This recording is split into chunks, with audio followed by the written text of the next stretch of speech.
Hello दोस्तों, welcome back to my YouTube channel. आज की वीडियो में दोस्तों आप सभी लोगों का मोस्ट वेलकम है। आज की टॉपिक होगी दोस्तों ट्रांसलेशन में यूज़ ऑफ एकस्टम्ड टू, यानी एकस्टम्ड टू का यूज कहाँ पर होता है और एकस्टम्ड टू का प्रयोग कैसे किया जाता है। तो दोस्तों बने रहेंगे वीडियो के अंत तक और आपको दूंगा मैं इसकी पूरी जानकारी। तो सबसे पहले दोस्तों जान लेते हैं एकस्टम्ड टू का अर्थ क्या होता है या फिर एकस्टम्ड टू की मीनिंग क्या होती है। तो एकस्टम्ड टू की मीनिंग होती है आदि, आदि या अभ्यस्त। देखिए आदि से कोई काम करने का कोई आदि हो, खाने पीने का आदि हो, खेलने का आदि हो, तो वहाँ पर ये चीज़ यूज किया जाता है।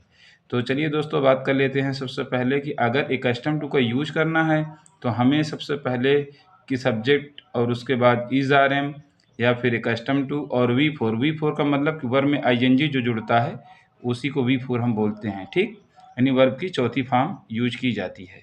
ओके, तो इसका रूल यही है कि सबसे पहले हम लोग सब्जेक्ट रखेंगे, उसके बाद इज आर एम में से, या कभी मान लीजिए इज आर एम वाला है तो ठीक है, कभी था थी थे अगर आ गया तो बाद वेयर भी आप सेट कर सकते हैं।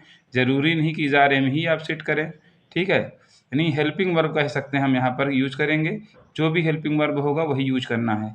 फिर उसके बाद एक कस्टम्ड टू लगाना है और एक कस्टम्ड टू के बाद वर्ब की फोर्थ फॉर्म यानी आईएनजी फॉर्म लगाना पड़ता है। जैसा कि आप लोगों के सामने आप देख रहे होंगे कि यहाँ पर मैंने ट्रांसलेट दिया है कि वह चाय पीने का आदी है।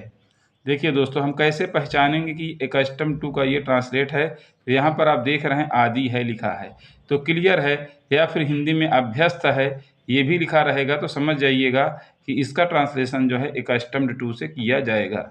ओके, इतना बात तो आपको समझ में आ रही होगी। चलिए जो है अब इस ट्रांसलेशन को हम लोग स्टार्ट करते हैं। जैसे वह की इंग्लिश क्या होती है ही, तो हमने ही लिख दिया। ठीक, अब ही लिखने के बाद अब हमको इज आर एम में से कोई एक चीज़ लगाना होगा। तो है आया हुआ है तो है के लिए इज लगा देंगे, ही इज। अब उसके बाद ही इज इतना हो गया, इज आर एम में से हमने ले लिया। अब एक कस्टम्ड टू लगाना होगा हमको। क्या लगाना होगा? एक कस्टम्ड टू, एक कस्टम्ड टू। अब उसके बाद एक कस्टम टू लगाने के बाद वर्ब की फोर्थ फॉर्म, यानी वर्ब क्या है इसे पीना। ठीक है, और उसके बाद फिर हमारा ऑब्जेक्ट आ जाएगा चाय ना। तो पीने की इंग्लिश हम लोग टेकिंग लगा देते हैं। क्या लगा देते हैं? टेक होता है, टेक द टी, तो टेक से हो जाएगा टेकिंग। या यहाँ पर आप हैविंग भी लगा सकते हैं, वो भी चल जाएगा, हैविंग, टेकिंग द टी। चाय की इंग्लिश लिख दीजिए टी। मतलब वी फोर के बाद आप ऑब्जेक्ट है तो ऑब्जेक्ट भी रख सकते हैं, और नहीं है तो कोई दिक्कत भी नहीं है। तो दोस्तों ये रहा हमारा पहला ट्रांसलेशन कि जैसे कि वह चाय पीने का आदी है तो इसकी इंग्लिश हुई, इसका ट्रांसलेट ये हुआ, he is accustomed to taking the tea. ठीक, इस तरह से कोई भी ट्रांसलेट अगर आता है जिनके वाक्य शुरू के अंत में, वाक्य अंत में आदि है, आदि हूँ, आदि था अगर आएगा तो बाद में लगाना होगा, और है हूँ आ रहा तो इजारे में से कोई एक सेट करना होगा। ठीक, अब देखिए दूसरा ट्रांसलेशन। दूसरा रिलेशन हमारा ये है कि मैं गीत गाने का आदी हूँ, तो मैं की इंग्लिश आई हो जाएगी और आई के साथ एम लग जाएगा। फिर उसके बाद आई एम एक कस्टम्ड टू लगा दीजिए आप, एक कस्टम्ड, उसके बाद टू लगा दीजिए, एक कस्टम्ड टू। फिर उसके बाद सिंग मीन्स होता है गाना, तो सिंग से क्या हो जाएगा ये आप लोग जानते ही, वर्ब की फोर फॉर्म लगेगी तो क्या हो जाएगा सिंगिंग, और गीत का क्या हो जाएगा सॉन्ग। ठीक, ये ट्रांसलेट भी आपका कंप्लीट हो गया। तीसरा ट्रांसलेशन है ये, तीसरा ट्रांसलेशन ये है कि वे सोने के आदी हैं, मतलब सोने के, स्लीप मतलब दे, और उसके बाद दे के साथ हैं की इंग्लिश आर लगा दीजिए आप लोग। फिर एक कस्टम्ड टू बैठा दीजिए, एक कस्टम्ड टू।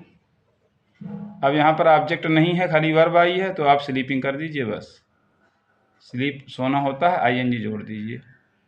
इसका ट्रांसलेट क्या हो गया? वे सोने के आदी हैं तो they are accustomed to sleeping. Okay, I hope आप लोगों को ये अच्छे समझ में आ रहा होगा।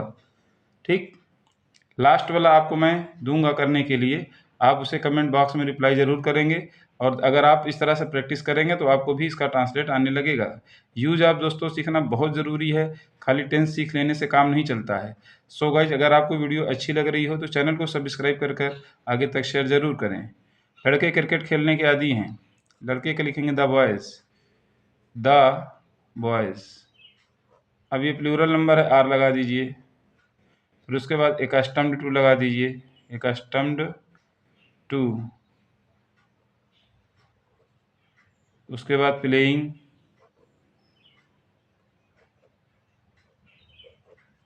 था क्रिकेट। फिर उसके बाद अगला है हम टहलने के आदी हैं, हम की इंग्लिश वी के साथ आर लगा दीजिए।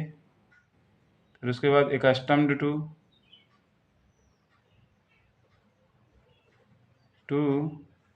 टहलना की इंग्लिश वॉक होती है, तो वॉक से क्या हो जाएगा, वॉकिंग। ठीक।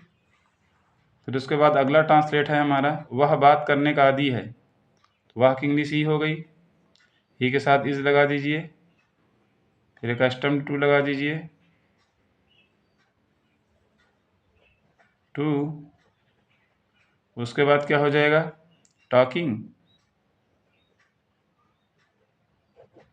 ही इज एकस्टम्ड टू टॉकिंग ना।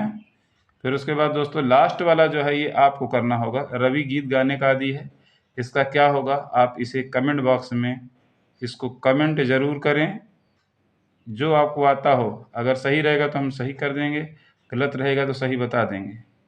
सो गाइज आज की वीडियो हमारी यहीं तक, मिलते हैं नेक्स्ट वीडियो में और भी अच्छे टॉपिक यानी यूज़ आपके साथ, और आपको पूरी जानकारी दूंगा। यूज़ ऑफ आना दोस्तों बहुत ज़रूरी है। इससे पहले कि हमने आपको टेंस भी दे दिया है, टेंस आप सीखें, वर्ब सीखें, और कोई भी प्रॉब्लम है तो उसके लिए आप कमेंट ज़रूर करें।